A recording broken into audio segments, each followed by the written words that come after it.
Hi hello नमस्कार, मी संध्या स्वागत करते तुमचं आपल्याच यूट्यूब चॅनलमध्ये, ज्याचं नाव आहे संध्याच क्रिएटिव्ह कॉर्नर. आणि चॅनल आपलंच आहे, सबस्क्राईब करत चला. आज ना आपण एव्हरग्रीन अशी बासुंदी पाहणार आहोत. कोणत्याही सणाला करता येतील, कोणत्याही स्पेशल ओकेजनला करता येईल अशी. त्यासाठी साहित्य पाहून घेऊया. 1 लिटर दूध, 1 रामफळ आणि 1 वाटी खवा आणि ड्रायफ्रूट्स, साखर आणि जायफळ, इलायचीची पूड. त्यासाठी आपण दूध अगोदर गरम करायला ठेवूया. दुधाला साय आणून आणि त्याची साय मोडली ना तर व्यवस्थित ते म्हणजे तूप होईल त्याचं दूध, आपली बासुंदी. आणि नेहमी दूध फिरवताना ना त्याची साय मोडून घेत फिरायची, म्हणजे व्यवस्थित होईल आपली बासुंदी. आणि दुसरं एक छोटं टोपलं घ्यायचं, त्याच्यामध्ये थोडं बुडाला तूप टाकून घ्यायची. तूप कशासाठी टाकायचं, म्हणजे आपली जे खवा आहे ना आपल्या टोपल्याच्या बुडाला नाही लागणार.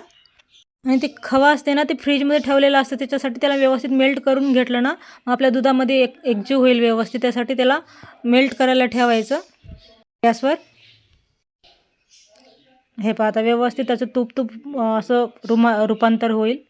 बरोबरच इकडं आपल्या ह्या कढईमध्ये आपलं त्याची साय आणून त्याची साय व्यवस्थित मोडल्याच्या नंतर थोडं दाटसरपणा आणि खमंग चव येईल आपल्या दुधाला, बासुंदीला. आता हे आपलं खवा आहे ना छानपैकी त्याला मुरू द्यायचं. छान खव्याला व्यवस्थित तूप म्हणजे व्यवस्थित मेल्ट करून घ्यायचं. तूप असं सुटेल तोपर्यंत. मग नंतर आपल्या दुधामध्ये मिक्स करून घ्यायचं. जवळपास बरंच वेळ आपलं दूध व्यवस्थित आटलेलं आहे आणि खवा पण व्यवस्थित मेल्ट झालेलं होतं. आता हे एकत्रित करून घ्यायचं दोन्ही. एकसारखं ढवळलं ना थोडा वेळ, मग ते दोन्ही एकजीव होतील चांगली. आणि ह्याच्यामध्ये आपल्याला कॅरमेल करण्यासाठी साखर ठेवायची आहे थोडं कढईमध्ये वर गॅसवर. हे पहा, व्यवस्थित साखरचं मेल्ट करून घ्यायचं, साखरला म्हणजे कॅरामेल करून घ्यायचं त्याचं. त्यामुळे आपल्या दुधाला एकदम नंबर 1 असं टेक्स्चर येईल. म्हणजे बासुंदीला टेक्स्चर असते आपलं तसंच एकदम नंबर 1. पण एवढी एक काळजी घ्यायची की फक्त त्याला साखर मेल्ट होऊ द्यायची आणि जास्तीचं नाही कलर असं डार्क येऊ द्यायचं, कारण त्यामुळं काय होईल की आपली बासुंदी करवट होईल. आता हे आपल्याला रामफळ आहे, पण गॅसला आपण बारीक करून ठेवला आहे दोन्ही पण, साखर मेल्ट व्हायच्या पण आणि इकडं दुधाच्या पण. तोपर्यंत आपल्या इकडं रामफळ हे करून घेऊ आपण, त्याची बिया वगैरे काढून घेऊ. रामफळांना वेगळीच चव येते आणि वेगळीच बाइंडिंग येते आपल्या बासुंदीला, जी एकदम घटसर असते. पहा, आता इकडे साखर आपलं जवळपास मेल्ट झालेलं आहे आणि जास्त वेळ ठेवलं ना त्याचं करवटपणा उतरेल आपल्या दुधामध्ये. त्यासाठी जास्त वेळ नाही ठेवायचं. थोडं साखरच मेल्ट झाले की लगेच टाकून द्यायचं आपल्या दुधामध्ये.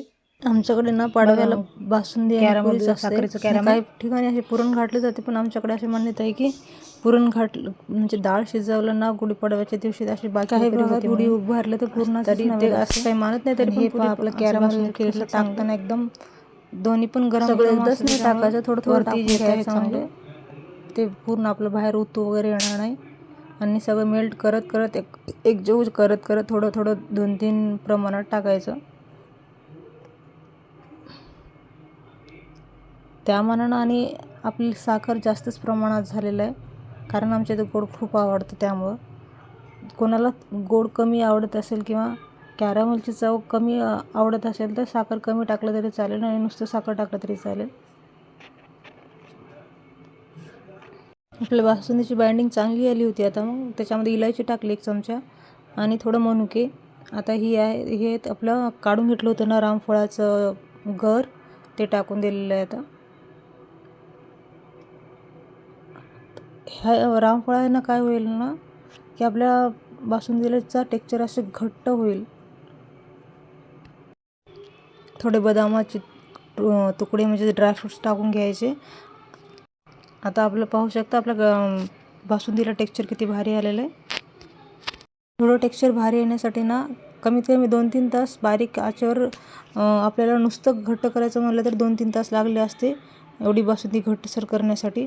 आपले असं स्ट्रिक्ट वापरून केलं ना बऱ्यापैकी चांगली होती. आणि असेच नवीन व्हिडिओ पाहण्यासाठी आपल्या चॅनलला सबस्क्राईब करा आणि व्हिडिओ आवडल्यास व्हिडिओला लाईक करा. बाय.